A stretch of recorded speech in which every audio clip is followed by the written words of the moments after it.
Talk 1580. Hello, KBLA delegation. Tavis Smiley here. On Saturday, October 25th, LA Trade Tech becomes the epicenter of ideas that matter. The Left Coast Forum is bringing together voices that challenge, inspire, and illuminate, with keynote presentations from people like noted economist Richard Wolff, the man who breaks down capitalism in ways that make sense to working folk like you and me, and Dr. Cornel West will be there, the brilliant philosopher and activist who never stops fighting for justice and speaking truth to power and to the powerless, for that matter. So this isn't just another conference. This is where ideas get tested, where the conversations that shape our future begin. Multiple plenary sessions, dynamic speakers, real talk about the issues that impact our communities, and then some good food and a live band. Saturday, October 25th, LA Trade Tech, Left Coast Forum. The event is free and open to the public, but you must register at our KBLA1580.com website, where you can also peep the plenary topics. The future belongs to those who show up and engage. So don't just think about change, be part of the conversation that creates it. The Left Coast Forum is brought to you by the LA Progressive, the Empowerment Congress, Community Coalition, Partnership for Growth LA, Southwest Voter Registration Education Project, LA Care Health Plan, United Teachers Los Angeles, Black Progressive Action Coalition, St. John's Community Health, the National Lawyers Guild, the Weingart Foundation, and more. Space is limited, so if I were you, I'd register right now at KBLA1580.com. Your voice matters, your presence matters. We'll see you there.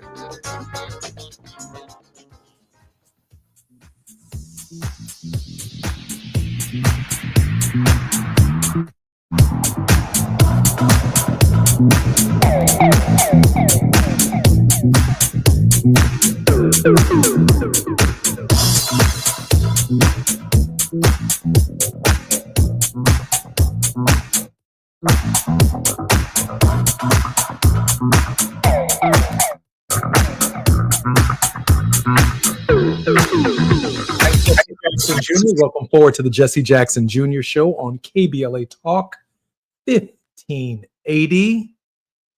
I had a wonderful chat earlier today with Brother Tavis Smiley. Brother West, Cornel West, was in transit and was unable to be on the program today, but he is the most consistent and thoughtful brother in the history of philosophy. And so I want to let Cornel West know that it was an honor for me to step in for him on the Tavis Smiley Show, knowing full well that he will return very soon. We have a hot series of discussions for the next 2 hours here on the Jesse Jackson Jr. Show on KBLA Talk 1580. Our very special contributor on Worldwide with P.L. De Silva. Dr. De Silva will be our very special guest in the first hour, and I'm particularly excited that Dr. De Silva is bringing onto our program Rear Admiral Hayes. Rear Admiral Hayes assumed the position as Director of Intelligence for the United States European Command, Germany, in January 2010.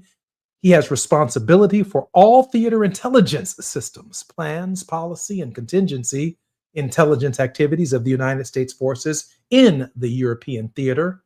A graduate of Indiana University, he initially worked in the private sector for 5 years before being commissioned in August 1982 as a naval intelligence officer. More on Rear Admiral Hayes's bio in a little bit, but I want to reflect on, just for a moment, in the absence of Brother West in the first hours of Tavis Smiley's show, a love supreme.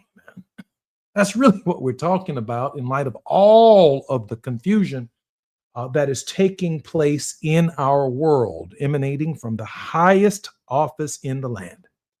And in a real sense, it really doesn't matter what kind of government exists, although I'm the biggest fan of the American experiment and the idea of our evolving democracy. But the fact of the matter is, even monarchy, tyranny, if you will, which is a force within the idea of authoritarianism, if there is benevolent monarchy, if we had a monarch who was benevolent, whose spirit was like that of Jesus of Nazareth, would I care?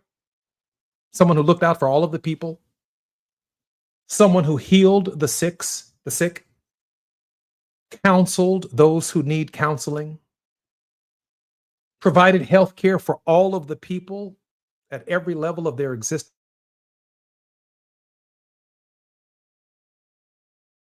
lovable, livable, and an equal high quality education, health care, believed in preserving God's environment, would I care if the only person in the whole government responsible for resources balancing the inequalities between the rich and the poor theologically came from the same cloth as Jesus of Nazareth, who believed in the worth of every single human being, who represented all people regardless of their race, sex, or class? Would I really care? The answer is no, if it were Jesus. But of course, men and all of their systems and all of their beliefs fall short of that fundamental idea that character matters in the highest level and offices of any nation, regardless as whether or not it is a monarchy, a aristocracy, an oligarchy, a democracy.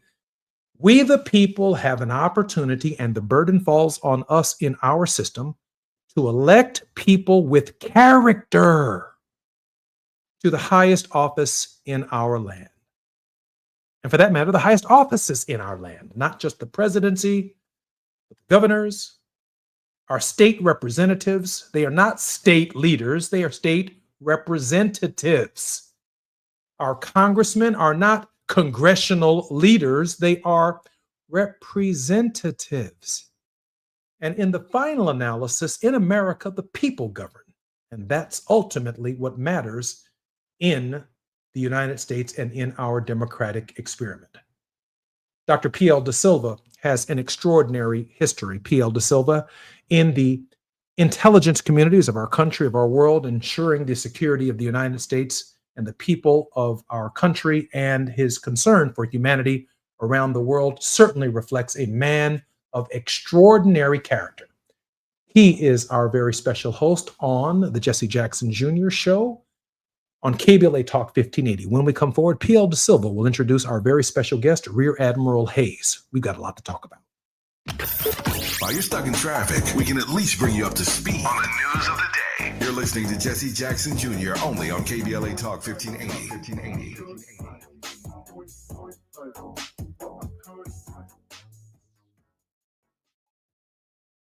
With a KBLA Talk 1580 editorial, I'm Dr. Nicolai Corte. Let's preserve Black land stories before they're lost forever. I want to personally invite you to be a part of something historic. As journalist in residence for the Black Land Lost Narrative Archive Project, I've joined forces with powerhouse attorney and social justice champion George Fothery, the man who helped make history by delivering justice to the Bruce family in Manhattan Beach, securing the first known return of land unjustly taken from Black owners by a local government. That victory was monumental, but it was just the beginning. For generations, Black families have acquired land through grit, faith, and determination, only to lose it through violence, legal loopholes, forced sales, and systematic racism. What's been taken goes far beyond dirt and deeds. It's the erasure of wealth, identity, and legacy. That's why we've launched the Black Land Lost Narrative Archive Project, a national effort to collect, protect, and preserve the stories of Black land lost before they're buried, forgotten, or erased altogether. Because there's power in telling Black stories, there is resistance in remembering, and there's justice in being seen and heard. This is where you come in. We're inviting you to be a part of this historic Black narrative archive. If you or someone you know has experienced land loss, displacement, or forced property sales, your story deserves to be heard and remembered. Your story belongs in this archive. Your truth matters not just to your family, but to our collective future. Visit blacklandlost.org today. Fill out our simple intake form and add your voice to the National Archive of Remembrance, Resilience, and Reckoning. Let's make these stories live on, not in whispers, but on the record. With a KBLA Talk 1580 editorial, I'm Dr. Nicolai Corte, and as always, we welcome your feedback. Agnes was in deep trouble with the IRS. I owed the IRS a lot of money. I did not know what I was going to do. I was scared. Agnes caught a break and found out about Optima tax relief. But when I called Optima Tax, they guaranteed me that they were going to help me out the best that they can. And they did. Optima stopped the IRS. No more telephone calls, no more letters. Optima Tax took care of everything. I can finally sleep at night. I was stress-free. Agnes was finally free from her IRS nightmare. It was like a burden was lifted off of me, and it was a great feeling. Are you in deep trouble with the IRS? You might want to listen to Agnes. I would refer Optima Tax Relief to anyone because they got me debt-free from owing the IRS any more money. Call Optima right now for your free consultation. Call 800-919-9077. 800-919-9077. 800-919-9077. Optima Tax Relief. Testimonial from an actual client. Some restrictions apply. For complete details, please visit OptimaTaxRelief.com. Now back to more of Jesse Jackson Jr. on KBLA Talk 1580.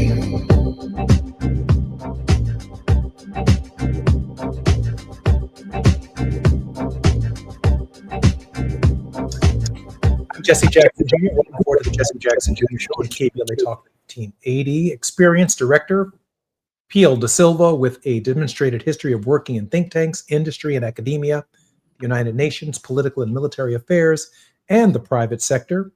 Skilled in research, political risk analysis, geopolitical strategy, cultural diplomacy, humanitarian action, and global affairs involving war-affected, deeply divided societies, with a strong professional disposition, attitude, and scholastic achievement with a Doctor of Philosophy, PhD, focused on political science from the University of Amsterdam. PL, welcome forward to the Jesse Jackson Jr. Show. Thank you very much. Very good to see you, Jesse. PL, if you don't mind, I'd like you to introduce our very special guest, Rear Admiral Hayes. And I want to be very careful here. Rear Admiral Hayes is a distinguished member, former of the United States Armed Services, a man of great distinction, well decorated, and well respected. During the course of this interview, Tavis has taught me over the course of my budding journalistic career, charitable listening. And I plan to do some of that with my injections about questions for answers that I do not have. But I'm also not crossing the line. The political lines recognized by the extraordinary service that Rear Admiral Hayes has provided to us as Americans in his role as one of our nation's top security advisors and analysts. He operates in a very, very special space to keep the American people safe. With that said, PL, please introduce our guest. Yes, thank you very much. It is a great honor for me to introduce a very dear friend of mine, Rear Admiral Norman Robert Hayes. He's the first African-American admiral to come out of U.S. Naval Intelligence. He was a Pentagon briefer, and he was also at the White House. And he was the director of the National Security Agency's Operations Center at Fort Meade. And he was also director intelligence in Afghanistan. And he retired as director intelligence at European Command under the command of Admiral James Stavridis in 2013.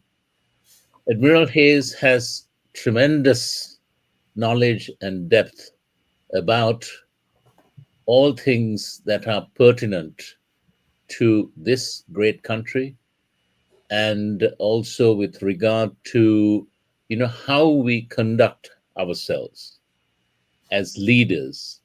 And he's in the process of writing a book on leadership, and I've been encouraging him to do that because there is a dearth of leadership in this country and worldwide. And it's lessons from people like Rear Admiral Norman Robert Hayes that we need to learn from. And we need to all work together and defend our Constitution. It's something that's of huge importance.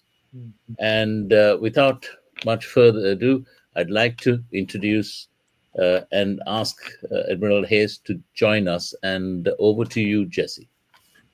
Rear Admiral, thank you very much for your service to our country. Thank you for your service for all of the security that you provide for us, whether we can see it or not see it. We know that it is there. For your fidelity to the Constitution, we're grateful that you're on the Jesse Jackson Jr. Show. And as I shared at the very outset, I'm very, very careful with our interview, given the extraordinary depth of concern for the security of the American people in this hour politically that does matter to our thinking. Welcome forward to the Jesse Jackson Jr. Show, Admiral. Well, thank you very much. I really appreciate having the opportunity to come on board here, discuss some of these incredible things that are happening in the United States now. I have had opportunity to talk with friends just generally about these kinds of things, and everyone has a bit of, I guess, fear in some ways, but also a high level of defiance, because they know what our country is about, the kinds of things that we have done in the past. Not all of them good by no measure, but we've always had a direction that we were going in, a direction that hopefully was going to continue to be able to build toward a better future and to be a world leader. That's not occurring now, and that makes people apprehensive.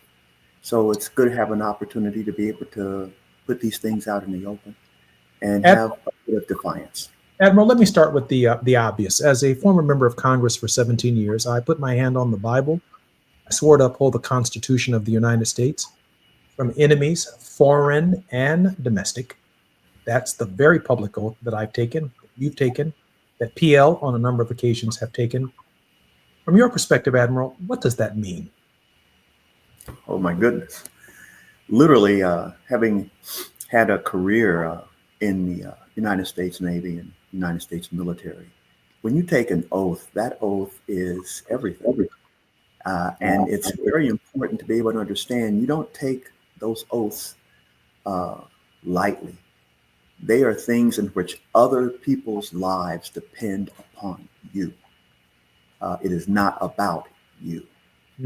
And you have to then become inculcated. You have to be guided by the oaths that you end up taking. It's like making a promise. And that promise is that I am going to do something. I'm going to act a certain way. And I am prepared to be able to give everything if asked. So those oaths are vital. It's like the character that you would end up wanting to have if you were a leader. I think you can sort of equate the two. When you are a leader and you are in a various situations which will occur in terms of being in that position, the things that you say to others, the actions that you take have to be in a way in which you are able to know and others know how those actions are going to affect them, and hopefully always affect them in a positive way. So it's vitally important. I can't put enough into trying to have people understand that you have to obey, all right? Get it? Obey the oaths that you have with the intelligence that you have and the smarts that you have gained through experience to be able to try to do the right thing. PL, you've taken the same oath. Yes, definitely. In dark times, in deeply divided contexts, and I think it's the crucible of experiential learning. And I would like Admiral Hayes to tell us about how he sees this great country, especially during this high-level week at the United Nations, where all the world's eyes are on us.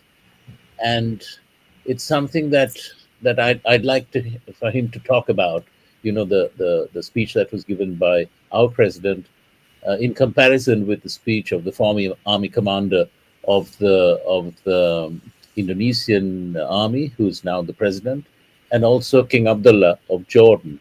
And I'd like to have Admiral Hayes kind of unpack this for us, because I think it's important for your viewership and for the American people to understand what leadership truly is. Admiral? Yeah, there's one thing that I learned in my life is that you have to make a decision of who you are. What is your character? And those character traits that you build in your life, all right, are the ones that, and through the filter that you see the world, and it's the same filter as the world sees you. Those things mean everything. In the world that we have today, having had an opportunity to be able to hear some of the speakers at the UN, at the General Assembly in 2025, I found that there were many leaders that were there. And they really had a vision outward of not only their country and themselves personally, but about the whole world. And that is how big it is if you are the leader of a country in this world, that you can't just look at my country and me. You have to look at how then are we going to affect all of those peoples and other countries in the world, and to be able to build a vision which includes everyone. If you notice that in the things that they talked about, they weren't talking about their country, they were talking about everyone else. They were talking about being inclusive, not exclusive. And it's hard for some people to think beyond the borders of their own front yard. And that is problems that we have not only in the current president, but by many people in the country that we live in. And it's really important that we go forth and be able to change the way we are thinking, change the way we are acting, and to be able to build those character traits which are so vitally important. And it's easy. It is simple. It is not difficult for us to be able to do that. It is important that we do that. I've in my life tried to be able to put together a situation in which you can be able to have a way of building those traits easily. You don't have to go through some, hey, I have to read every book, but no, you do have to read books. You don't have to try to know everything, but you have to have knowledge and you have to have understanding. And I've broken it down into something simple that our current leadership does not understand at all. And it's unfortunate that they don't, but it's true that they have no idea of what it is to be a leader and to be able to act appropriately when you're there. So I'll quickly go through this. It's a simple, very simple thing in terms of the principles you need to have as a leader. And it's 3 T's and the word MELS, MELS. The 3 T's are tell the truth, always tell the truth, build trust through telling the truth, and create transparency in your relationships. Truth, transparency, truth, trust, and transparency. Yes, truth, trust, and transparency are the 3 T's. The other one is MELS, and it's always, without a doubt, be a person who is going to be moral, ethical, and obey the laws, legal. All right, those things are the standard. They are indelible. Right? And you build that upon a foundation of spirituality, a foundation of faith. Those things in your life, once you put them in your life, truth, trust, transparency, moral, ethical, legal standards at the highest level, and you build that on a foundation of faith, of spirituality, you have to put them inside yourself and they become indelible, right? You never, ever change that. That does not change. It is not something where it is gray one day and white the next. It is who you are, what you are, and how you act. Excuse me just for a moment. Can we take a quick break right now? We can in about 2 minutes. I do understand that there may be something taking place, but you can mute your system for just 1 second. I do want to talk before we come to our official break, to say this, that truth, trust, and transparency is why Rear Admiral Norman Hayes was a Rear Admiral. That is a lifelong lesson. I'm assuming that it melds together, not as individual events that are separated or segregated in his mind, but it is the sum total of the way he's lived his life. And I'm assuming that's the sum total of the way General Russell Honore has also lived his life. I'm also assuming that it is the sum of the life of General Charles Q. Brown Jr., the former chairman of the Joint Chiefs of Staff.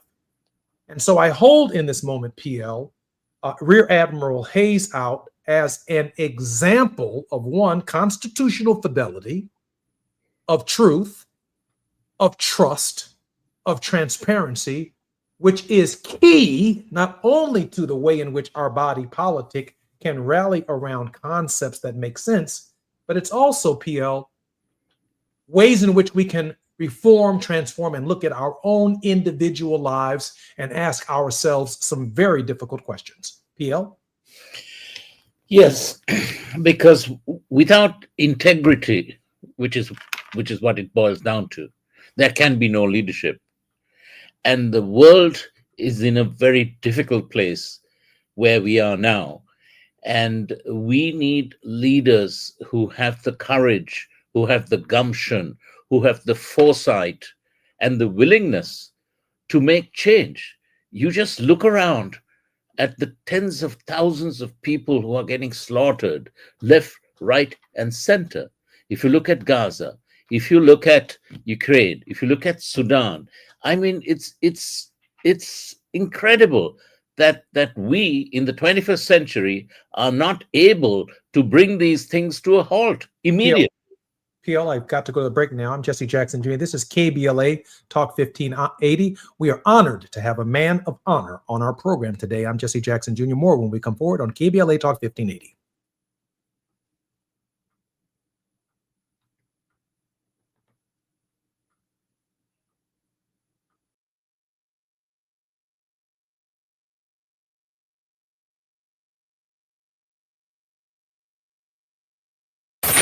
The biggest names, the best conversations. You're riding with Jesse Jackson Jr. on KBLA Talk 1580.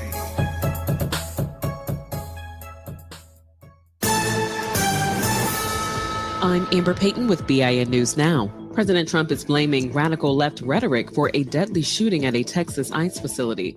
One person was killed and 2 others critically hurt before the gunman took his own life. The radical left is causing the problem. Trump also singled out Black Texas Congresswoman Jasmine Crockett, accusing Democrats of fueling hate and energizing the right.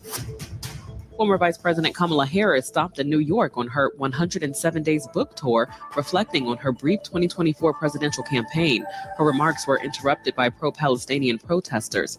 Harris says she understands the crisis in Gaza, calling it heartbreaking, but noted she is not in a position to act since she's no longer in office. And Sean Diddy Combs is asking for leniency ahead of his October 3rd sentencing in his sex trafficking case. His lawyers want no more than 14 months, which would mean release on time served. Get BIN News Now on demand 24/7 on the iHeartRadio app. Take a break from the mundane and escape to something a little more fabulous with the first ever Fabulous 5-day sale. From today through this Friday, September 26th, find deals at all your favorite Vegas hotels. Plan your fabulous escape and learn more at visitlasvegas.com. This is the KBLA Sports Minute with Ray Richardson. The magic number for the Dodgers to clinch the NL West Division title is down to 1. The Dodgers hung on to beat Arizona 5-4 in 11 innings Wednesday night. Wednesday afternoon, San Diego lost to Milwaukee, putting the Dodgers in position to wrap up the title today in a day game at Arizona. A win for the Dodgers or a loss by San Diego gives the Dodgers their 12th NL West title in 13 years. First pitch today at 12:40. The LA Sparks are making plans to build a $150 million practice facility in El Segundo. It's the first time in the 28-year history of the WNBA franchise that the Sparks will have their own practice facility and headquarters. The building, which will take up 55,000 square feet, is scheduled to open in 2027. The Lakers also have their practice headquarters in El Segundo. Speaking of the Lakers, their first day of training camp is Monday. No debates, no speculation, just the info you need. That's your KBLA Sports Minute. I'm Ray Richardson on KBLA Talk 1580. Whoa, whoa. This is KBLA Talk 1580. Talk radio. That's music to your ears.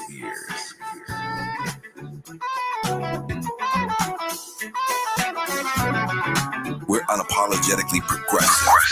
KBLA Talk 1580.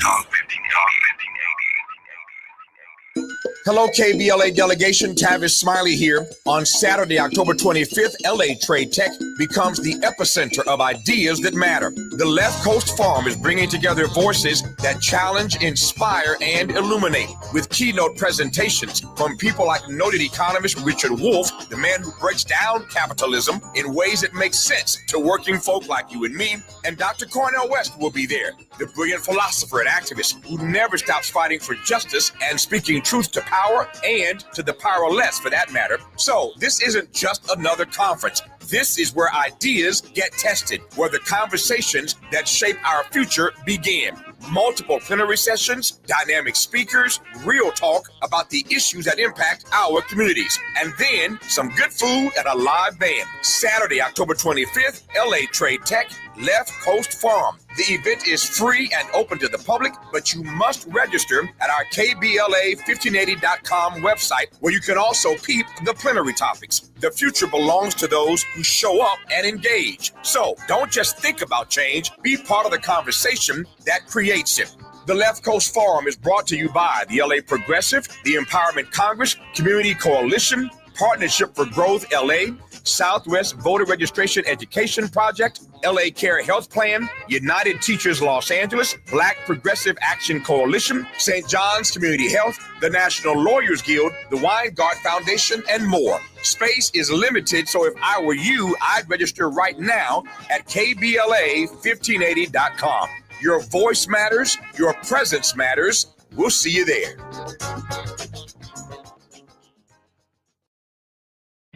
Dr. Renee here. Did you know this time of year is considered peak asthma season because we typically see a spike in asthma-related hospitalizations? If you have asthma and are having difficulty breathing despite medication, it's time to check in with your doctor so you can help avoid landing yourself in the hospital this season.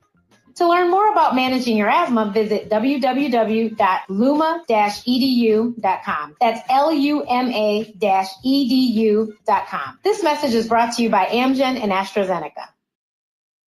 Hey, KBLA 1580 delegation, your health matters to us. We know that information is power, especially when it comes to prevention and treatment. That's why we're proud to introduce the brand new KBLA Health and Wellness Hub. This online space is built just for you, connecting our community to trusted health resources, culturally relevant care, and even access to diverse clinical trials and emerging therapies. Whether you're looking for information on common conditions, mental health support, or just want to stay on top of your wellness journey, we got you. And the best part, it's all on our website at KBLA1580.com. Accessible, empowering, community focused. So just go to KBLA1580.com and click on the Health and Wellness Hub icon, because knowledge is power and your health is everything. At KBLA Talk 1580, we've got your black.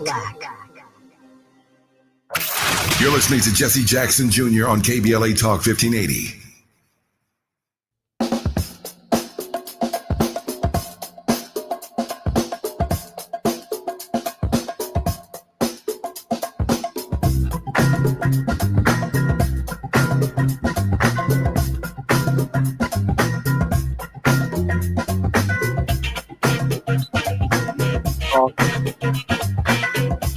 Jesse Jackson Jr. on KBLA Talk 1580. We are here in Washington, D.C. at the Congressional Black Caucus in 2025. Our very special regular contributor on Worldwide is with Dr. P.L. De Silva, who's an experienced director with a demonstrated history of working in think tanks, industry, and academia, the United Nations, political and military affairs, and the private sector. Skilled in research, political risk analysis, geostrategy, cultural diplomacy, humanitarian action, and global affairs involving war-affected, deeply divided societies. PL, welcome forward to the Jesse Jackson Jr. Show. Thank you very much, Jesse. PL, thank you also for inviting our very special guest, none other than Rear Admiral Hayes. Rear Admiral Hayes is a well-regarded and well-decorated man of honor who's been sharing with us some of the traits that he's learned in his decades of public service to the American people, to people around the world, to guaranteeing our personal and national security. And they include trust, truth, not necessarily in that order, and transparency. Truth, trust, and transparency.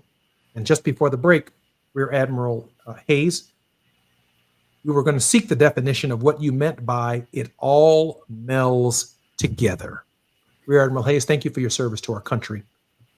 Please continue. Thank you again for having me on your show. This is a wonderful honor.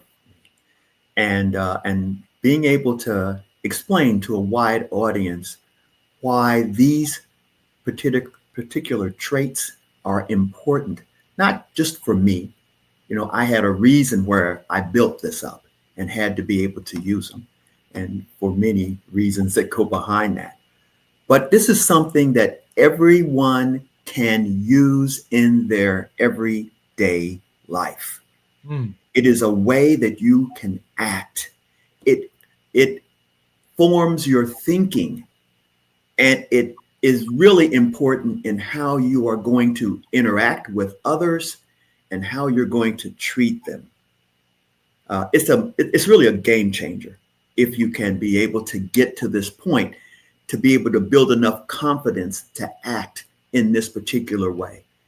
And I will tell you that people will flock to you, right? Because of the standards that you set that they cannot set themselves. They see in you what they wish they could see in themselves. And I don't care how important and powerful another person is, they will be afraid of you because of your commitment to those 7 simple words. It is so important. Leadership in this world is important. Leadership in this country is important. As far as I'm concerned, leadership is everything. We can hearken back to those individuals, those leaders in our past, who, when you looked at them, the hairs on your neck would stand up because they emitted something that you said, I want, because of who they are and what they represent. It is so important for us. Everyone has 2 things inside of them, right? Everyone has 2 things inside of them. The first thing is they want to be led. The second thing is they want to be a leader. That is a fact. You can find anything. It's in children. You don't even talk to them, and you see that that's the thing they want to do. I want to follow this person, and I want to be an opportunity to be a person that leads others. We do not work in this country at this particular point in time to be able to build those in individuals. We just don't do it. It's not something we have. It's part of our 250-year history of being an independent person and running out and doing things independently. I will tell you that nobody does anything independently unless they get on a horse and go out there where there are no people and they live their lives. Because other than that, they're going to interact with everyone else. And you have to know how to interact, and you have to know how to bring people together. I had to do that throughout my naval career. And I was at a handicap, to be honest with you, because there were a dearth of, one, really good leaders, period, who understood that. And two, I was Black. Let's just call it exactly what it is. I was a Black man in a white military. And so those things, in terms of how you acted and the things that you did, you became like a microbe on a microscope, on that little, plate that they have down there. And everybody was looking at you, and they weren't looking at you from far away. They were looking up at you as close as you could be. And once you determined that, once you became that person that they went, wow, that person isn't like me, they actually are better than me, then that's when everything changed. And I had a very unique career. Admiral, let me ask this question, and then I'm going to ask PL De Silva, to give me some latitude in the final segment of our show after the break. But out of respect for the man of honor, I want to say this: truth, trust, transparency, all melding together in the form of some kind of faith value that emerges from that personal ethic that you've observed in other men and women of honor. In your leadership role, obviously in the Navy and other branches of the service, we have about a minute and a half before this question, but I know you can take an hour to answer that before we come forward. It seems to me that when you meet an 18-year-old or a 19-year-old or a 21-year-old or older who enters the service for the first time, you yourself, as their commanding officer, introduce them to a new value system that is a lifetime of service. That's correct. You do. You have that responsibility. The uniqueness about military service, whether you like it or not, or you like military people or you don't, or you think that we shouldn't have armies or navies or Marine Corps or other things. The thing is that you have a moral responsibility to build others up. You have a moral responsibility to act in certain ways. And I know a lot of people who are in leadership positions that don't do that are in the military. But if you do it correctly, they will flock to you. They will literally flock to you.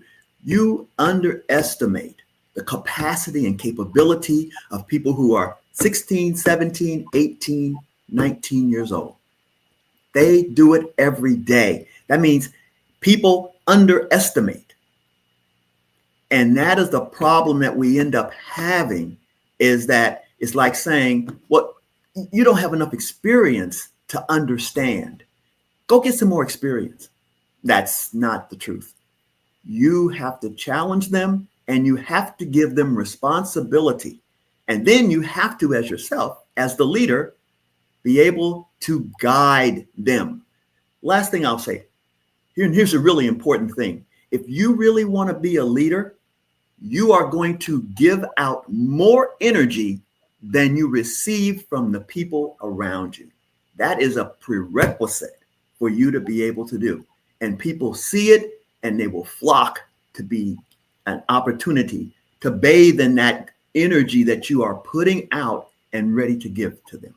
I'm Jesse Jackson Jr. You're listening to the Jesse Jackson Jr. Show, Thought-Provoking Thursdays on Worldwide with Professor P.L. De Silva. More when we come forward with a man of honor, Rear Admiral Norman Hayes, when we come forward. While you're stuck in traffic, we can at least bring you up to speed on the news of the day. You're listening to Jesse Jackson Jr. only on KBLA Talk 1580.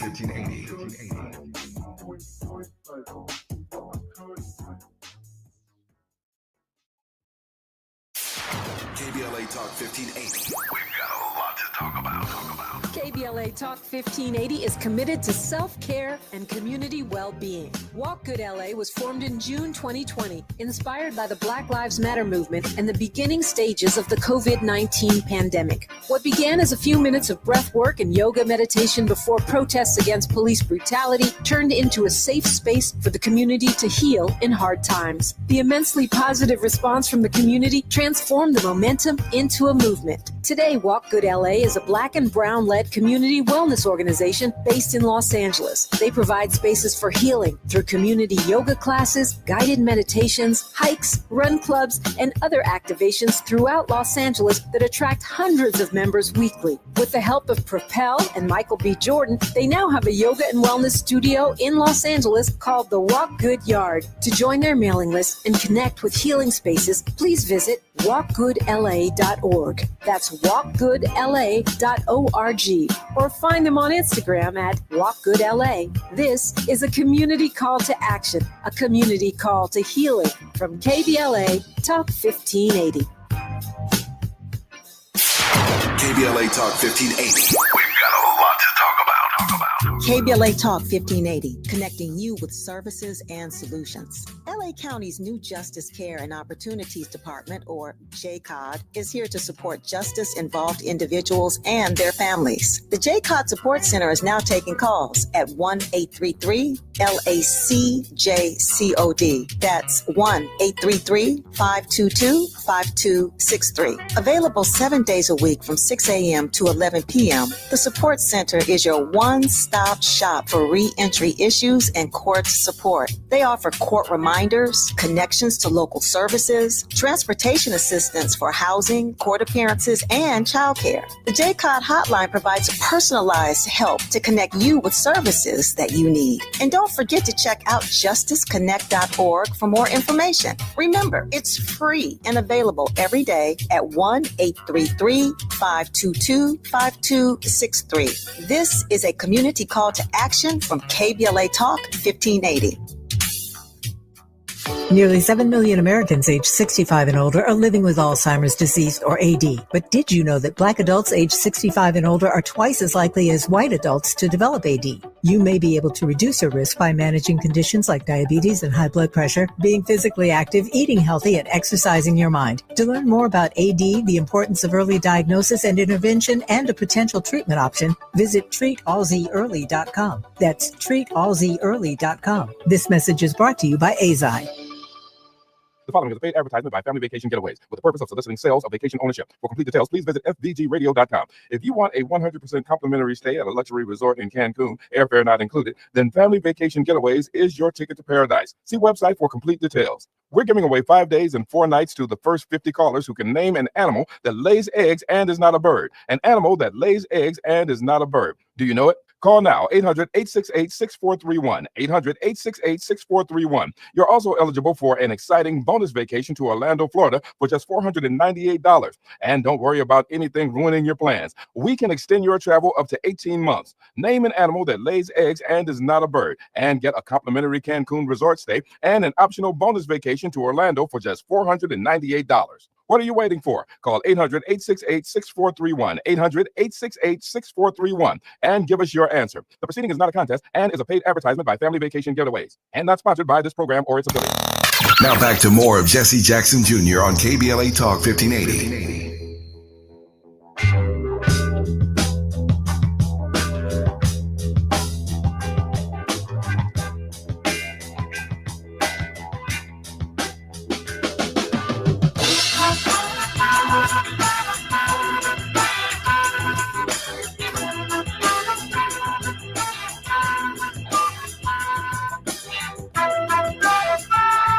I'm Jesse Jackson Jr. Welcome to the Junior Show on KBLA Talk 1580. This is Thought-Provoking Thursdays worldwide with Professor Pete L. De Silva on the Jesse Jackson Jr. Show. Dr. De Silva, welcome forward to the show. Thank you very much, Jesse. And we are particularly blessed with a man of honor, Rear Admiral Norman Hayes, who has joined us in the previous hour and for this hour, discussing faith and character traits, truth, trust, transparency, and how they meld all together, not only as personal character traits, but as national character traits for observing our national leadership and our representatives. Admiral Hayes, thank you for being with us on the Jesse Jackson Jr. Show. Thank you. Admiral, let me ask you this question, and then I really got to turn this over to PL because this is our final segment. I'm thinking in this moment that these character traits should have been taught at the earliest of possible ages before we reach the age of majority. For men and women like yourselves who are willing to put literally their lives, their mortal existence on the line for something they believe in. In this case, the Constitution, the nation itself, the security of the nation. These character traits are the same character traits that any man or any woman might place in play when it comes to defending their own families, which, whether you agree with that defense or not, it certainly earns our respect that they held their ground, that they held the line on what was fundamental core and character traits of who they are and who they were as human beings.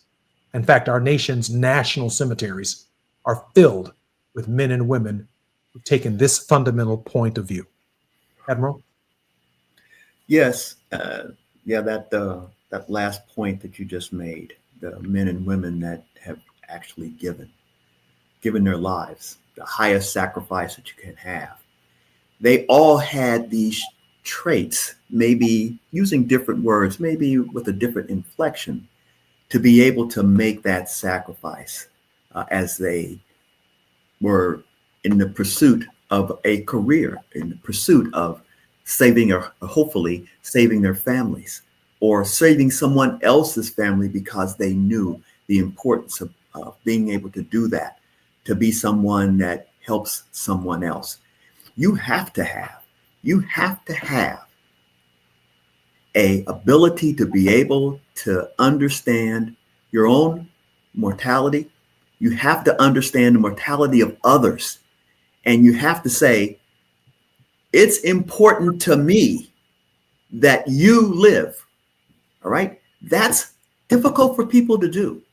That's an outgrowth of the 3 T's and MELS, MELS, because you then become a person who understands the need for humanity, the need for saving people, things that really make you angry because others do not understand it. You heard, I think, in almost every person that spoke at the UN, every leader, they talked about the moralless situation that we are in the world today. And he talked about it in various different ways. But we don't have the moral character, all right? We don't have now in this new generation an ability to be able to look back and say, wow, that was bad. And we don't want to do bad anymore. I'm going to say something that I think is very important, and I think PL heard me say this before. The countries in Europe that went through World War II, right? They went through World War II. The countries in Asia and that went through World War II, they went through World War II. The United States is on an island, and we go to do war. War doesn't come to our shores. And not being able to have that understanding, even though it may have been, it's decades ago, all right? We have a problem in terms of what we want to do and how we want to be able to do it. We're in a new world now. We've been able in this new world to destroy ourselves 1,000 times over easily, but we have had restraint. Smart restraint, because we knew that it wasn't going to be very one-sided if we didn't have restraint. We should build upon that. We need to build upon that restraint that we had. And the way you do it is to continue to build leaders.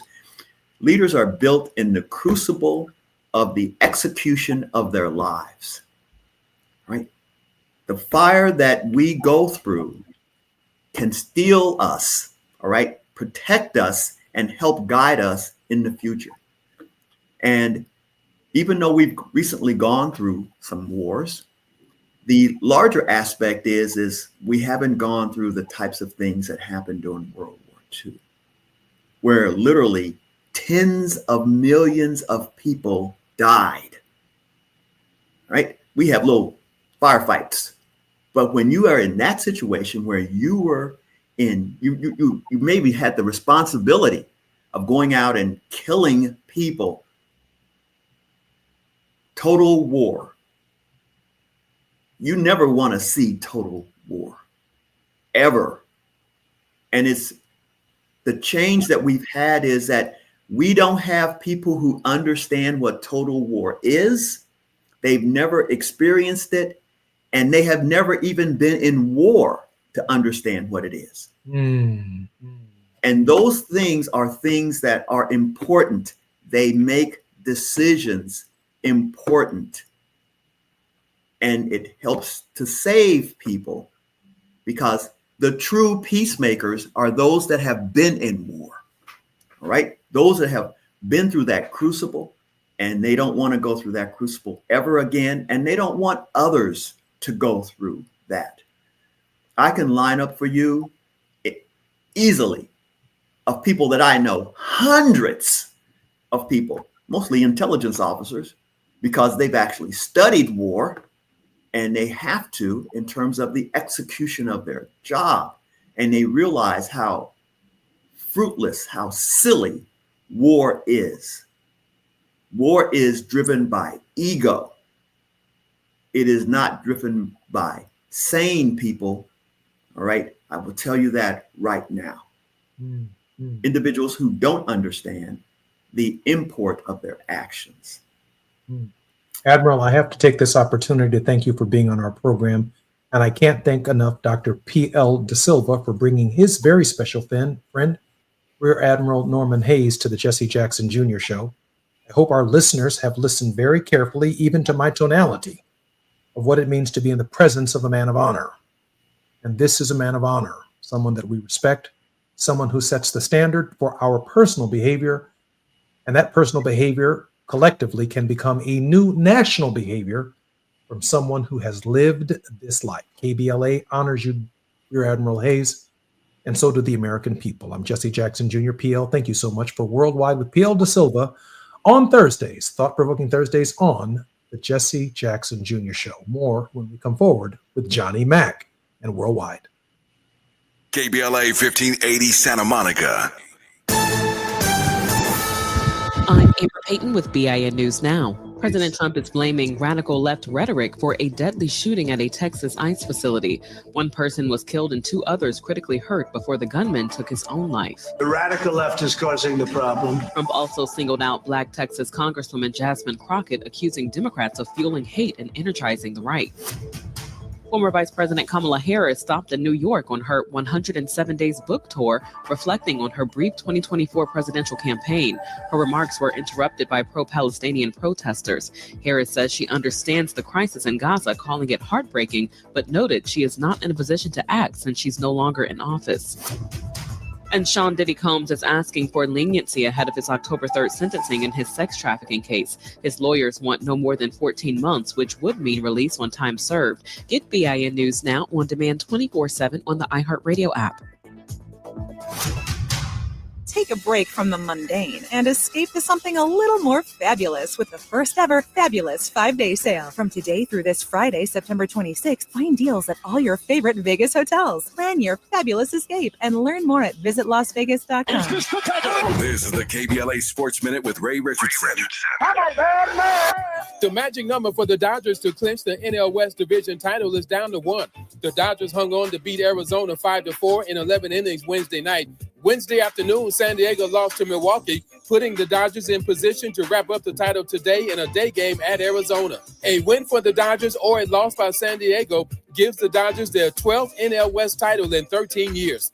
First pitch today at 12:40. The LA Sparks are making plans to build a $150 million practice facility in El Segundo. It's the first time in the 28-year history of the WNBA franchise that the Sparks will have their own practice facility and headquarters. The building, which will take up 55,000 square feet, is scheduled to open in 2027. The Lakers also have their practice headquarters in El Segundo. Speaking of the Lakers, their first day of training camp is Monday. No debates, no speculation, just the info you need. That's your KBLA Sports Minute. I'm Ray Richardson on KBLA Talk 1580. Hello, KBLA delegation. Tavis Smiley here. On Saturday, October 25th, LA Trade Tech becomes the epicenter of ideas that matter. The Left Coast Forum is bringing together voices that challenge, inspire, and illuminate, with keynote presentations from people like noted economist Richard Wolff, the man who breaks down capitalism in ways that make sense to working folk like you and me, and Dr. Cornel West will be there, the brilliant philosopher and activist who never stops fighting for justice and speaking truth to power and to the powerless, for that matter. So this isn't just another conference. This is where ideas get tested, where the conversations that shape our future begin.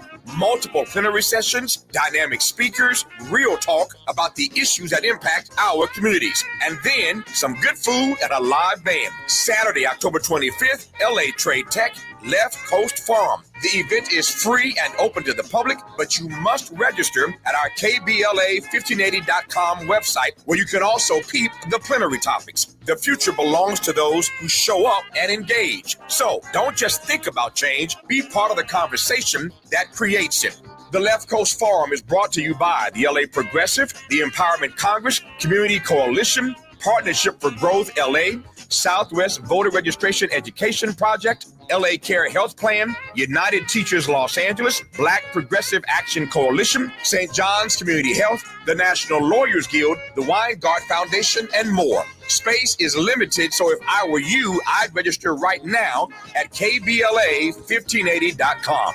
Your voice matters, your presence matters. We'll see you there.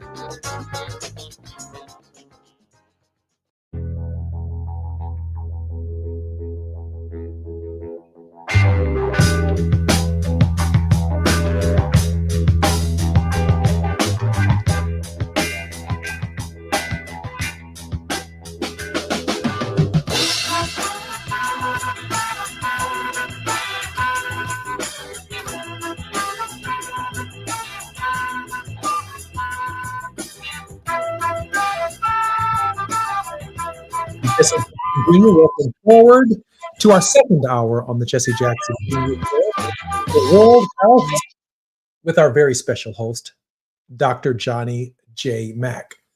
Dr. Mack is the principal and managing partner of the Johnny Mack Group, founding director of the World House Project, Inc. He's well-traveled throughout the world. I don't know anyone who's traveled more around the world than Dr. Mack, explicating Dr. King's call to restructure the social edifice and its triple evils of poverty, racism, and militarism with a revolution of values that are effected through peaceable power. Johnny, welcome forward to the Jesse Jackson Jr. Show. I think Johnny's mic is still muted. Hey, Jesse. Sorry about that. Good to be here. Hey, Johnny. Welcome forward to the Jesse Jackson Jr. Show.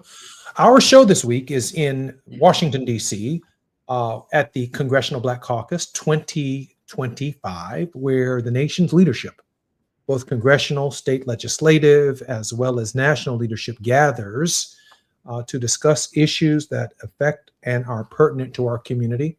And there's probably no greater threat existentially to our existence than the moment, the hour, the end time that we find ourselves in, Johnny. And I was particularly puzzled, knowing that this is our initial segment of 4 on the Jesse Jackson Jr. Show. Johnny, I was particularly troubled by the speech I heard from the President of the United States to the United Nations, teleprompter malfunctions notwithstanding. He decided to speak from his heart. And so much of what you focus on in your work on the world heart, it really is a commandment to our hearts to look a little deeper at what Martin Luther King Jr. was explicating. And when I listened to the President of the United States just yesterday, before the United Nations, before the body and members that you have spoken to individually over many, many decades, I'm saying to myself that what I think I heard was the antithesis of what Dr. King believed and much of the antithesis of what you yourself are advancing at this hour. Johnny? Well, I can certainly agree with you, Jesse. And I think much of the globe, not just those of us in the United States, but around the globe would agree. There's something terribly wrong, excuse me, something terribly wrong when arguably the world's most powerful leader addresses the rest of the globe in the way that our president did. It's an unfortunate happening, of course, but it's the world we live in today, and it's the leadership that we have today. And we can cry and bemoan what we saw and heard, and that has its time and its place. But just we also must do something about it.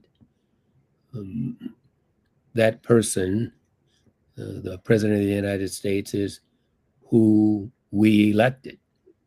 And if that's not satisfactory, then we have to find new leadership.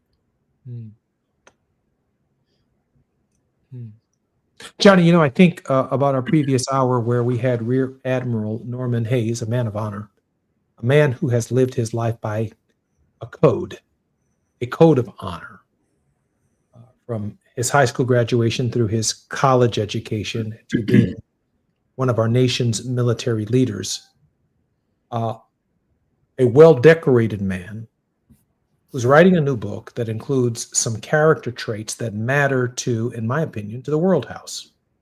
He first begins with truth. I think Dr. King explicated that. He begins with, secondly, trust. And third, obviously, there's this issue of accountability, the third T of transparency. To bring this issue all the way home to how we function in the present, in time, over time, when I talk with Johnny Mack, Dr. Johnny Mack, I have to believe that there is truth, trust, transparency, which I call accountability. So I can say, Johnny, that's not what you said last week. And this idea of melding all three of them together going forward. Johnny, when we come forward, I'm very interested in your response. I'm Jesse Jackson Jr. with the World House, led by our leader, Johnny Mack, on KBLA Talk 1580. More when we come forward with Dr. Johnny Mack. It's afternoon drive time with Jesse Jackson Jr. Only on KBLA Talk 1580.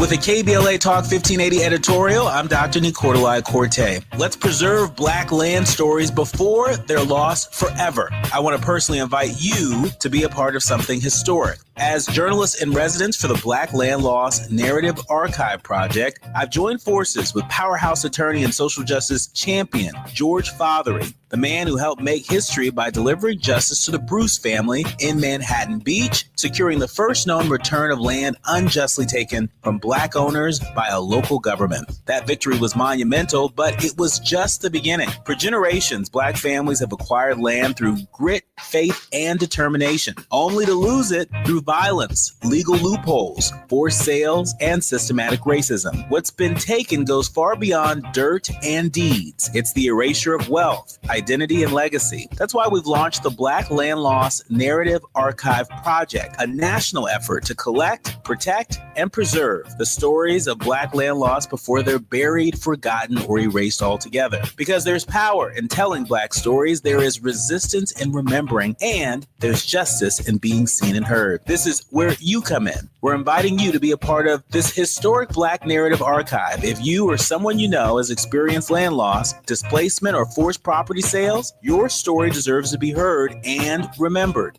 Your story belongs in this archive. Your truth matters not just to your family, but to our collective future. Visit blacklandloss.org today. Fill out our simple intake form and add your voice to the National Archive of Remembrance, Resilience, and Reckoning.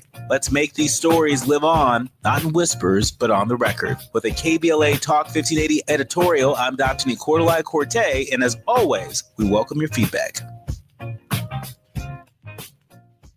Agnes was in deep trouble with the IRS. I owed the IRS a lot of money. I did not know what I was going to do. I was scared. Agnes caught a break and found out about Optima Tax Relief. But when I called Optima Tax, they guaranteed me that they were going to help me out the best that they can. And they did. Optima stopped the IRS. No more telephone calls, no more letters. Optima Tax took care of everything. I can finally sleep at night. I was stress-free. Agnes was finally free from her IRS nightmare. It was like a burden was lifted off of me, and it was a great feeling. Are you in deep trouble with the IRS? You might want to listen to Agnes. I would refer Optima Tax Relief to anyone because they got me debt-free from owing the IRS any more money. Call Optima right now for your free consultation. Call 800-919-9077. 800-919-9077. 800-919-9077. Optima Tax Relief.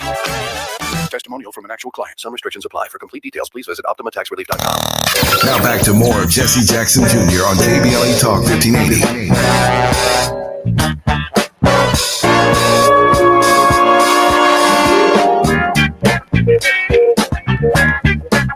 Jesse Jackson Jr. Welcome forward to the World House with Johnny Mack. We're at the Congressional Black Caucus 2025 in Washington, D.C. It has been a fairly clear day, although it was raining earlier this morning here in Washington. The convention center is packed with conventioners to hear what more than 62 African Americans in the Congress of the United States have to say, along with state legislative leaders and leaders from around the country of African American descent who descended upon Washington, D.C. to help us understand where we are, the times we are looking at, and where we are going as a people. You're listening to the World House with Johnny Mack, founding director of the World House Project, well-traveled throughout America, Africa, Asia, Europe, and the Middle East, explicating Dr. King's call to restructure the social edifice. Johnny, welcome forward to the Jesse Jackson Jr. Show. Thanks, Jesse. Great to be here.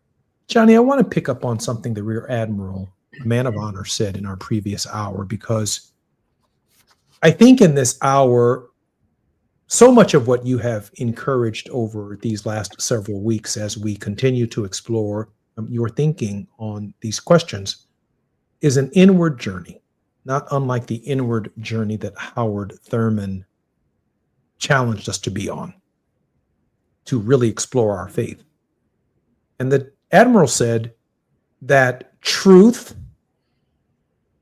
trust, and transparency are not only community character traits, MELs, moral, ethical, and legal standards that all must come together in an individual at the same time.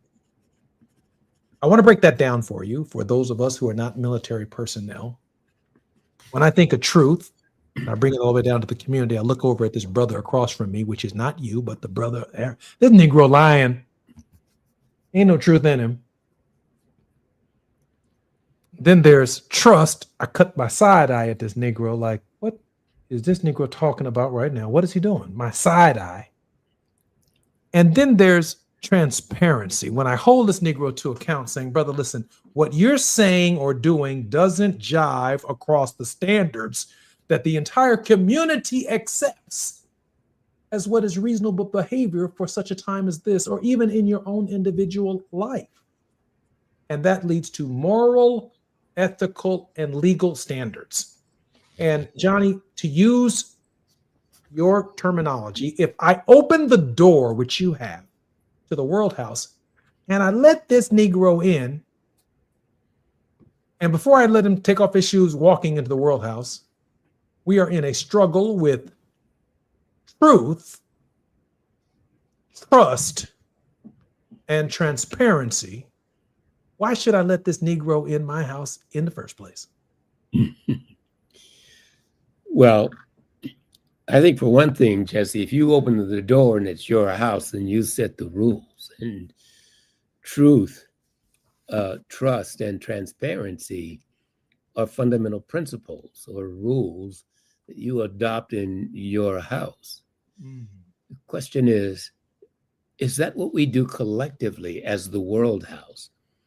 Do we hold ourselves and all others to this fundamental set of principles of truth, of trust, and of transparency? You know, Jesse, the difference between truth and values is that the difference between principles and values is that principles are objective and universal. They're external to us, while values are very subjective and personal. They're internal to us. And so fundamentally, this idea of moral and ethical and legal, these are all external elements as well in the human experience that we adopt in order to shape and frame how we live together. Again, I tend to take an academic approach to these questions because you put me in that corner, Jesse, but that's how I think I think that's how we have to think about these. And they frame the kind of world house we want to live in. That's right. So they go right along with the three fundamental values that Martin Luther King espoused, I argue, for the world house. And they, you may recall, are dignity, liberty, and community. We take this triangle, this trinity of sets of values or principles: truth, trust, and transparency, moral, ethical, and legal, and then dignity, liberty, and community. Just imagine, Jesse Jackson Jr., if the world truly adopted this trinity set of values, what kind of world we would have. And it seems that's what's missing, this fundamental framework of rules and standards that we must set for ourselves to live peacefully and justly in the world house. They are missing. I think I heard in so many words Admiral Hayes say, when it comes to faulty leadership. He didn't use those exact words, but indeed, I believe that is what he was saying. Wars, we experience wars because that framework of values, Jesse, of truth and trust and transparency are missing. Let me share with you that that I didn't press the Admiral on that because one day the Admiral could be Secretary of Defense. I know that he's retired. One day he may be the head of national intelligence for the United States of America, or someone that someone will call back into service for the purposes of serving their country. And I'm not going to turn what he did into a political moment on this radio show or any other show that creates a liability for him when he is sitting before the Senate committee or the House of Representatives and the Confirmation Committee. But what I can say is that it is evident to me that a man of honor lives a certain life in a certain way that can withstand public scrutiny, that reflects a sacrifice to all of the people that mattered. And in this moment, Johnny, I have to say to myself that in a real sense, Martin Luther King Jr. was a general in an army that we may not have understood that we were soldiers in, for truth, trust, transparency, moral, ethical, and legal standards for just laws that matter to all of us. Because if we did not take these values into consideration, the very foundation of the world house that we live in was burning and on a shaky foundation. You know, Jesse, just thinking about that, you know, that first set, that first trinity of principles, truth, trust, and transparency. If we're going to be honest with ourselves, we have to understand that there's a certain relativity to truth. Now, your listeners will have to listen carefully as we parse this just a bit. Truth is relative to the one who holds that truth. In other words, there is an absolute truth, but which one of us knows truth absolutely? And so we act in accordance with the truth, Jesse, as we perceive it or believe it to be. And so your perception of truth may be one thing and mine another's. And so under a previous administration, it became this notion of alternative truths or alternative facts, I think was really the term, the metaphor for truth. But that's where trust comes in. If you have your perception of truth and I have mine, and we act accordance with that truth as we perceive it, then don't we have to have trust in each other, that we will do the right thing, that we will respect each other's dignity and worth, even as we might perceive truth differently? And then that brings me to transparency.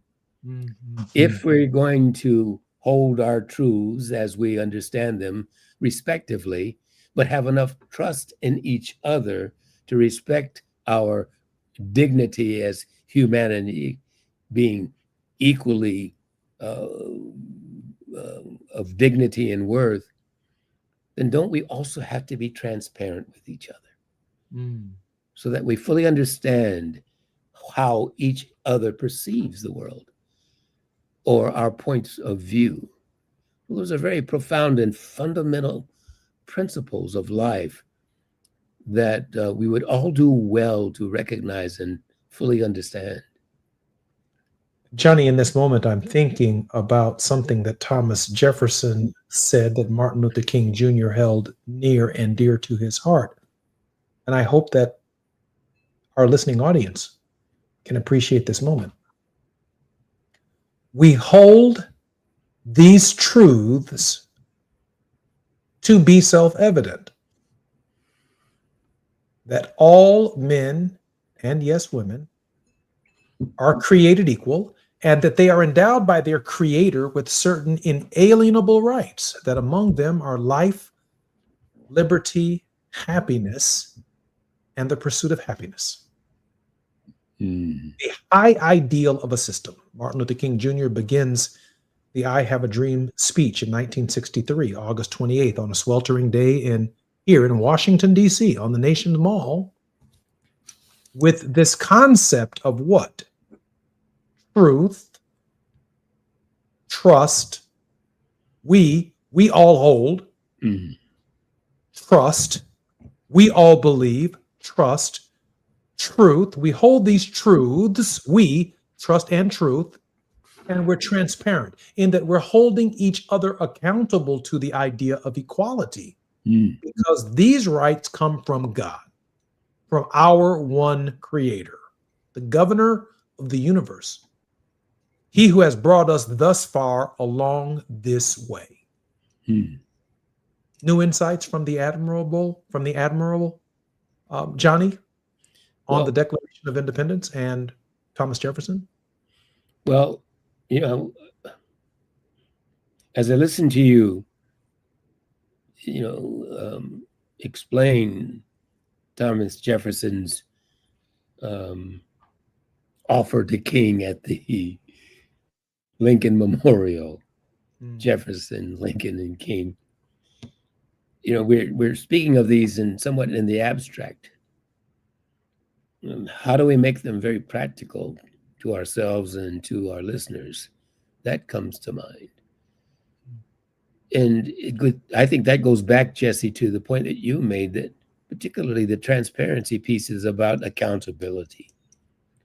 And it's our responsibility, each and every one of us, individually and collectively, to hold ourselves accountable to hold each other accountable and to hold our leadership accountable. We've too often abdicated that responsibility, that accountability to and for ourselves, for others. And it's one of the reasons why we find ourselves in the dilemmas that we experience today. The dilemmas that we experience today, too numerous to name. And our challenge, at least for me, and whatever role I may play in changing the arc of the moral universe or doing my best at 175 pounds, as Johnny Mack has said, to bend the arc of the universe. The universe is a heavy arc for a 175 pounder, but collectively, Johnny Mack has suggested that together we have the weight to actually change and bend the trajectory and the arc of human history. And that I have so much profound respect for, because it's not, as Muhammad Ali said, it's not me, it's we. It's not I, it's all of us being on the same page, being patient enough with us in our what? Our truth, my understanding, the portion of the truth that you understand, your understanding, the small, minuscule portion of the truth that I understand. And then we trusting each other that you're not completely wrong and I'm not completely right. And we're transparent about that. And from this concept, because no one is right in this equation and both sides may be wrong, moral, ethical leadership and standards emerge from that. But not just leadership, an individual commitment. For those who may not even consider themselves to be leaders, they're leaders within their own space. To come together as we enter this door of a new existence together. And in real sense, Johnny, this door is being slammed in the face of many of us, but it is also through this hour being opened up by your thinking. Johnny, we have about 1 minute and 30 seconds before we come forward. Well, Jesse, I very much appreciate all that you've said, and particularly your reference to the moral arc of the universe, or the arc of the universe. Because I think, as you know, strongly believe that in uttering that metaphor for how we change our current circumstances to what we want this world house to be, as King articulated, I firmly believe that the moral arc, yes, can be an arc of faith that we expect God Almighty, wherever she may be, to bend for us. I firmly believe that arc is our responsibility to bend, that each and every one of us, as you suggested, has a responsibility to grab hold of that arc and to pull it down and to shorten its apogee as much as we can by the strength of our collective pull. I'm Jesse Jackson Jr. You're listening to KBLA Talk 1580. Our very special guest and our regular contributor on the World House is Dr. Johnny Mack. More when we come forward. It's afternoon drive time with Jesse Jackson Jr. Only on KBLA Talk 1580.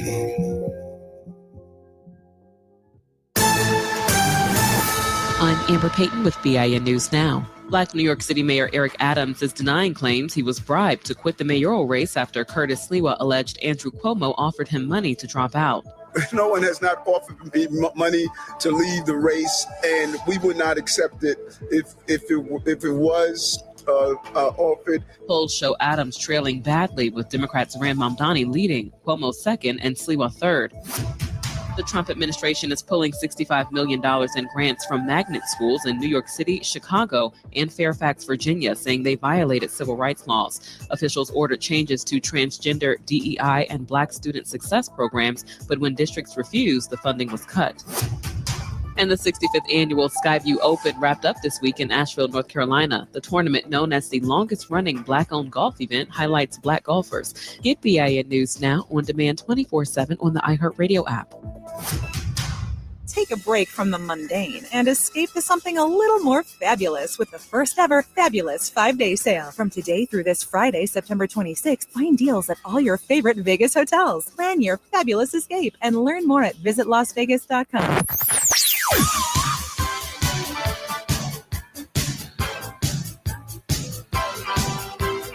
This is KBLA Talk 1580. Talk radio. That's music to your ears. We're unapologetically progressive. KBLA Talk 1580. Hi, I'm Jesse Jackson Jr., inviting you to join me weekdays at 12 noon, right after Tavis Smiley, here on KBLA Talk 1580. As a law school graduate and a theologian with a firm grasp of our body politic given almost 2 decades in Congress, my show is the fresh new home of an authentic, uncompromised quest for transformation and salvation, both personal and collectively, as I vigorously interrogate the theological and symbolic meanings embedded in our society. I promise to leverage my knowledge of history, theology, and both international and domestic issues to imagine an inclusive vision for the future, which I hope will inspire all of us to pursue life, liberty, and the pursuit of happiness as a given, not just an aspiration. So join me weekdays at 12 noon, right after Tavis Smiley, for 2 hours of the Jesse Jackson Jr. Show, only on KBLA Talk 1580.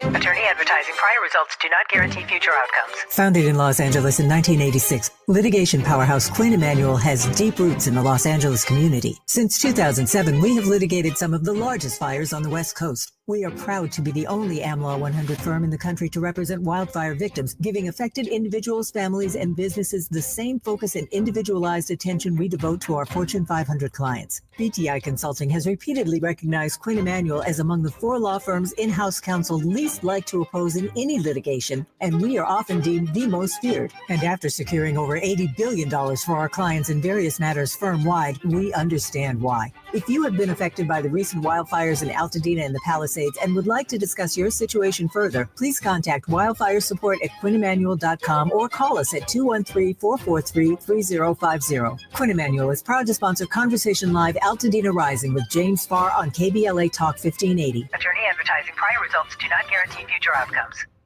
Hey, KBLA 1580 delegation, your health matters to us. We know that information is power, especially when it comes to prevention and treatment. That's why we're proud to introduce the brand new KBLA Health and Wellness Hub. This online space is built just for you, connecting our community to trusted health resources, culturally relevant care, and even access to diverse clinical trials and emerging therapies. Whether you're looking for information on common conditions, mental health support, or just want to stay on top of your wellness journey, we got you. And the best part, it's all on our website at KBLA1580.com. Accessible, empowering, community-focused. So just go to KBLA1580.com and click on the Health and Wellness Hub icon, because knowledge is power and your health is everything. At KBLA Talk 1580, we've got your black.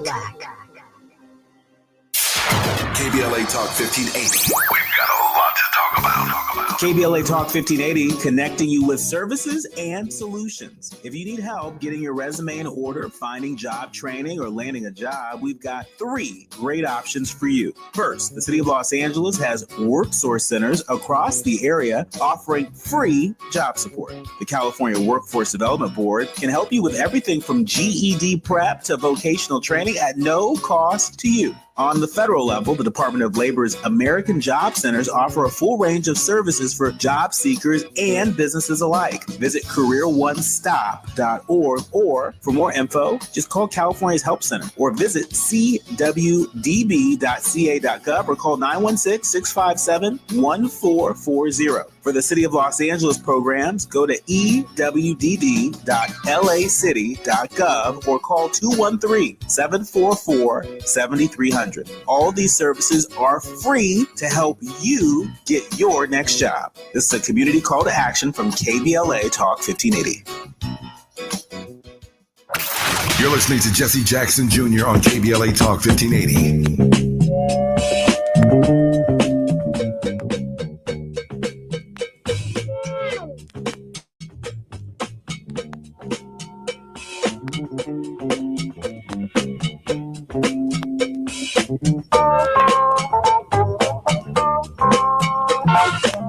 Jesse Jackson Jr. KBLA Talk 1580. You're listening to the Jesse Jackson Jr. Show. And we are at the Congressional Black Caucus 2025 in Washington, D.C., where 62 of the nation's most honorable representatives of the people are gathering, along with thousands of leaders at the state legislative level, community level, the Congressional Black Caucus weekend, to discuss so many of the issues that we are confronting as a people before the nation. And even as we reflect upon the work that remains in front of us and the existential challenges that we confront as a people and as a nation, we still have a dream of a world house, this idea that we can live together as God's children on a planet that is safe and sustainable, with education of equal high quality, healthcare of equal high quality, and that there is a minimum floor in our nation beneath which no American can fall. In fact, no world citizen can fall. Our very special guest in this hour is our regular contributor on Thought Provoking Thursdays, Dr. Johnny Mack, who has traveled all over the world explicating the philosophy and the ideas of Martin Luther King Jr. Johnny, welcome forward to the Jesse Jackson Jr. Show. Thank you, Jesse. And I do want to say that on Friday, Fat Meat Fridays, Gina Towns, our creator of the show, will have as our special guest Congressman Emanuel Cleaver, who is sounding the alarm bells, along with Dr. Wilmer Leon, of the challenges that we have been confronting. A very, very special show on Fat Meat Fridays, Reflectivity with Gina Towns on the Jesse Jackson Jr. Show. And that will be tomorrow. Very much looking forward to that. Johnny, let me ask you a question about where we find ourselves at this moment. I'm thinking that even though we objectively believe in our equality under a supreme being, we fight and find ourselves in these moments struggling with something as basic as having neighbors, loving our neighbors, and respecting people who have fundamental disagreements with us. I thought the Admiral today went to the heart of the idea that every single relationship in this country first begins with a conversation, some dialogue, some agreement on truth. And then there is, I'm looking out for you. And that means trust. And then this question of transparency that leads to moral and ethical leadership in any given circumstance. Johnny, take your time. Yeah. So morality certainly includes an obligation of trust. And if one's going to be a leader, one's going to hold him or herself out, particularly in elected leadership, where you, and particularly in representative government, in a democracy, being able to trust that individual, that person, is obviously fundamental to the moral framework of such a society. And unfortunately, we're finding it very difficult not only to trust in the highest seat of government, governments around the globe, but throughout our elected positions, particularly in the United States, from local to state, regional, national government. So what has happened to our sense of trust? Well, what has happened to it is a betrayal of that trust, Jesse. There was a certain promise that King talked about in the speech that you referred to in March on Washington in 1963. We should trust in our social contract that we call our Constitution. We should trust that our leaders will hold to that social contract that we call our Constitution. They will govern and respect that social contract. And it's funny, isn't it, Jesse, that people who subscribe to the whole idea of contracts, we must keep those contracts. We have a binding agreement. Contracts are sacred. But what contract is more sacred to a nation state than its very constitution? And we have lost faith in that trust because of the betrayal. Johnny, I wake up some mornings saying to myself that my ideal leader is someone to whom I can plead my case and seek mercy. That's part of my life experience. My ideal leader is when I'm sick, there's going to be someone there to say, I'm going to, like the Samaritan, take care of your healthcare needs. Someone that I may or may not know, a stranger on life's Jericho road. When there's a health care bill that's coming to me that is imminent as a human being, that someone, some force, some prayer is going to be answered that intervenes in my existence. I wake up not even knowing, as a freshly born child out of my mother's womb, that the education that I receive isn't going to be an education that lands me in a coal mine for multiple generations, but that I might graduate from college or become a medical doctor or become a healthcare professional or become a lawyer or become a public servant or even become a businessman in a system where someone is a steward, if you will, a shepherd of the system itself. We've transitioned from the kind of leadership on earth as it is in heaven, where the character trait of the leader actually meets my prayers and the collective prayers of millions of people to meet the expectations of our lives. I wake up in the morning, read the newspaper, read the stocks, read the bonds, and I ask myself the question, because of the leader that I have in place, is my life better off now than it was 4 years ago? What can you do for me? What is the woofum? What's in it for me? It just doesn't seem like I have the expectations of the character of some kind of savior in real time for my space, for my less than middle class reality.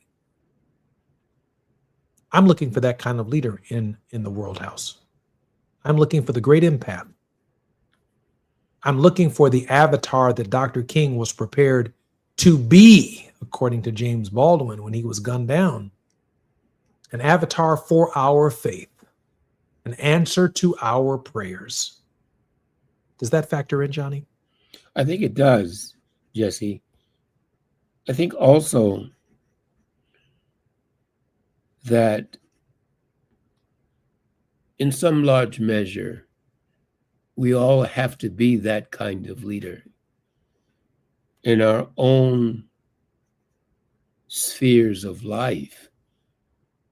As we've recognized in this conversation before, what Mohandas K. Gandhi admonished, that we, Jesse, have to be the change we seek. Others might let us down, but if we let ourselves down, then what? You know, there's a phrase I often use that's one of the Johnny Mack-isms, and that is, after your word, there's nothing left. Johnny, I'm Jesse Jackson Jr. on KBLA Talk 1580. More when we come forward with Dr. Johnny Mack. While you're stuck in traffic, we can at least bring you up to speed on the news of the day. You're listening to Jesse Jackson Jr. only on KBLA Talk 1580.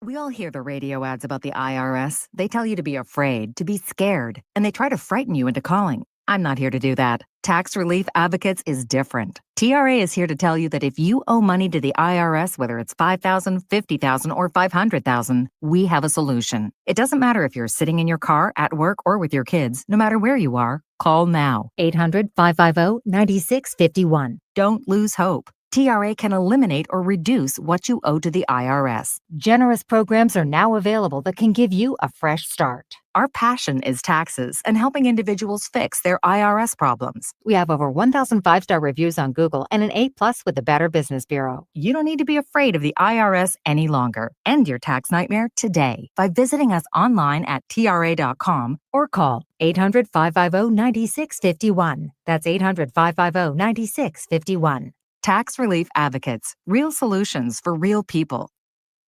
We all hear the radio ads about the IRS. They tell you to be afraid, to be scared, and they try to frighten you into calling. I'm not here to do that. Tax Relief Advocates is different. TRA is here to tell you that if you owe money to the IRS, whether it's $5,000, $50,000, or $500,000, we have a solution. It doesn't matter if you're sitting in your car, at work, or with your kids. No matter where you are, call now. 800-550-9651. Don't lose hope. TRA can eliminate or reduce what you owe to the IRS. Generous programs are now available that can give you a fresh start. Our passion is taxes and helping individuals fix their IRS problems. We have over 1,000 5-star reviews on Google and an A+ with the Better Business Bureau. You don't need to be afraid of the IRS any longer. End your tax nightmare today by visiting us online at TRA.com or call 800-550-9651. That's 800-550-9651.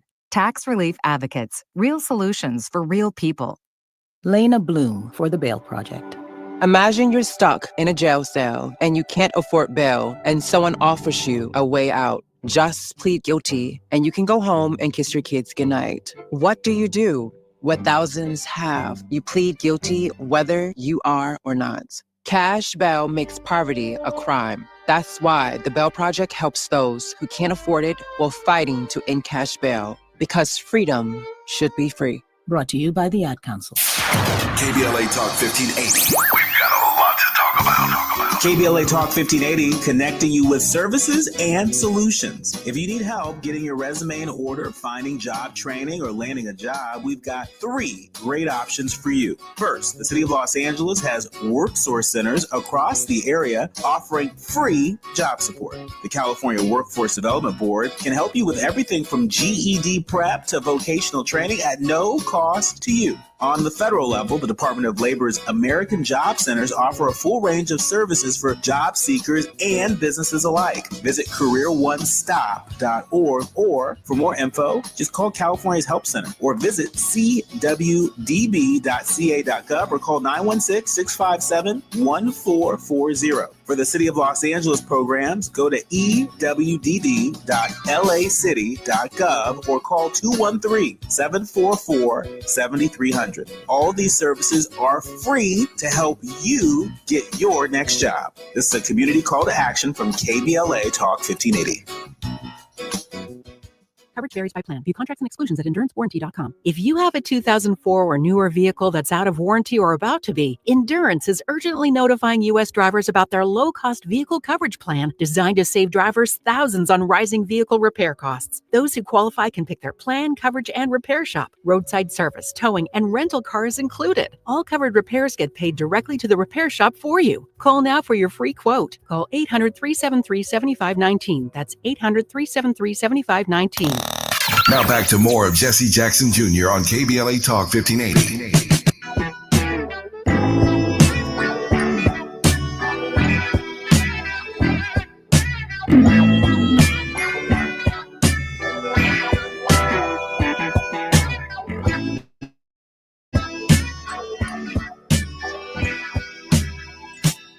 Jesse Jackson Jr. I want to be with you. Yeah. I want to be with you. Woo-hoo. In the World House. Anyway, welcome forward to the Jesse Jackson Jr. Show on KBLA Talk 1580. Our very special guest in the previous hour has been the principal and managing partner of the Johnny Mack Group, founding director of the World House Project, well-traveled throughout the entire world, and he brings a perspective to our program that keeps us from being too provincial, too narrow, too local, and reminds us that we are citizens of the world and that we are struggling and fighting to be part of something. Johnny, welcome forward to our show, The World House with Johnny Mack. Thank you, Jesse. Johnny, this is our final segment. First, I want to begin by saying thank you for the leadership that you continue to exhibit, not only on this program, but around our country and around our world. Let me start with the obvious. How can we support your work? Oh, my. Well, you can go to the worldhouseproject.org. That's our website. Again, the worldhouseproject.org. You can learn much more about our work toward realizing Dr. King's vision of the World House. And you can support it by joining our global network. You can support it by your donations, gifts to our work. But principally, really joining hands, understanding what our responsibilities are to ourselves and to each other is really what the World House Project is about. And to the extent that we can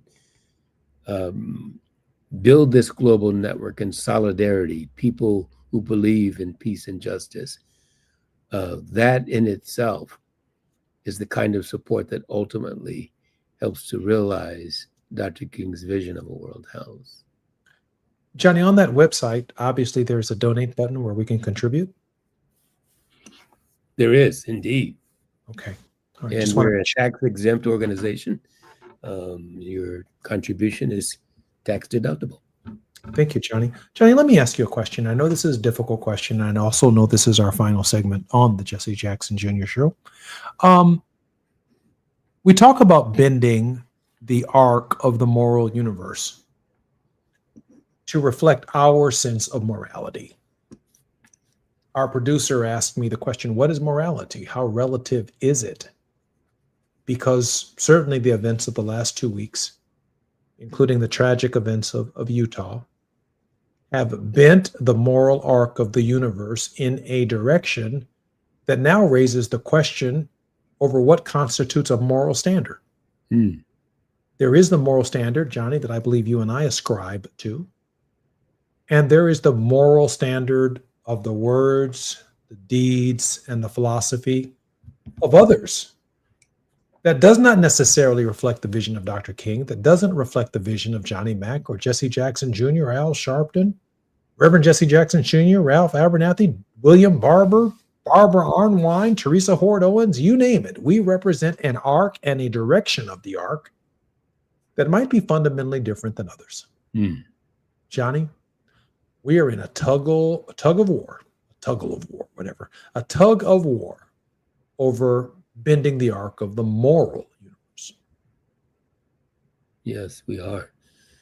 And, Jesse, hasn't that been the particular circumstance of humanity from the very beginning, whether you come from or subscribe to a Judeo-Christian ethic or otherwise? We think about the conflict between Cain and Abel. There's always been that struggle of how we perceive the world, how we perceive each other. And isn't that what Dr. King's point is? That we have to find the space, we have to create the opportunities to live together, or we would perish as fools. And so, as we said earlier in this conversation, Jesse, we may have different perspectives on how we understand truth, but we have to defend with our lives the right for each of us to hold those truths and to express those truths, to respect each other in our truths without destroying each other. That is the ultimate dilemma, the ultimate responsibility. And that is the meaning of bending the arc toward justice. Part of my ability to convince the other side that my truth is the truth is my willingness to accept and to defend what Mr. Kirk believed were his truths, even though I don't believe they are my truths. But it does not result in his destruction. That's right. Or anything that brings harm to him, his family, or even his supporters.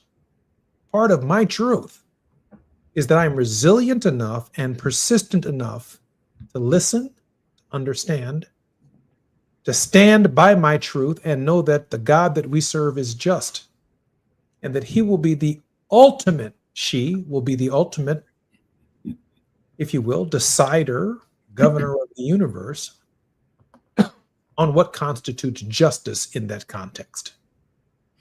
But it does not come at the expense of anyone's life. Johnny, that's hard. It's hard, Jesse. And you know, it may well be that I have my truth and you have yours.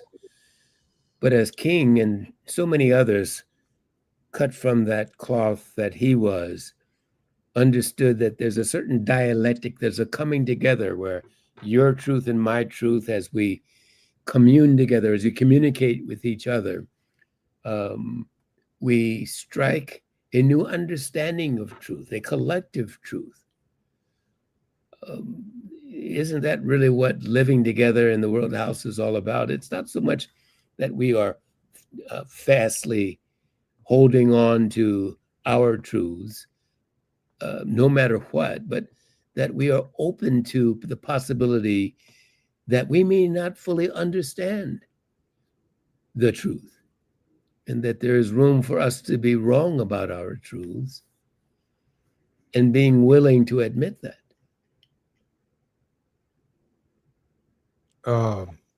You know, let me just comment on this with the final 2 minutes of our show. I just love the way Johnny stops in mid-thought and leaves me with my mouth wide open. And then I have to come up with something to say because I'm sitting on the edge of my seat waiting for you to say more. And then you just stop cold. Johnny, as a result of that, you have now 45 seconds to end on a word of hope. I love it, Jesse. So I love the dialogue, Jesse. In fact, my word of hope, given what you've just said, is that we'll continue to do this. We'll continue to dialogue from week to week and engage each other and with our listeners, that we'll have something to say that is relevant and responsive to their lives, the lives of their families and their communities. And I think that if we're committed to that, if we hold fast to our truths as we share it with your community, our listening community, we trust in them and they trust in us. I'm Jesse Jackson Jr. KBLA Talk 1580 is in Washington, D.C. at the Congressional Black Caucus, covering the future of our people. I'm Jesse Jackson Jr. Until tomorrow, more on KBLA Talk 1580. KBLA 1580 Santa Monica. I'm Amber Payton with BIN News Now. Black New York City Mayor Eric Adams is denying claims he was bribed to quit the mayoral race after Curtis Sliwa alleged Andrew Cuomo offered him money to drop out. No one has not offered me money to leave the race, and we would not accept it if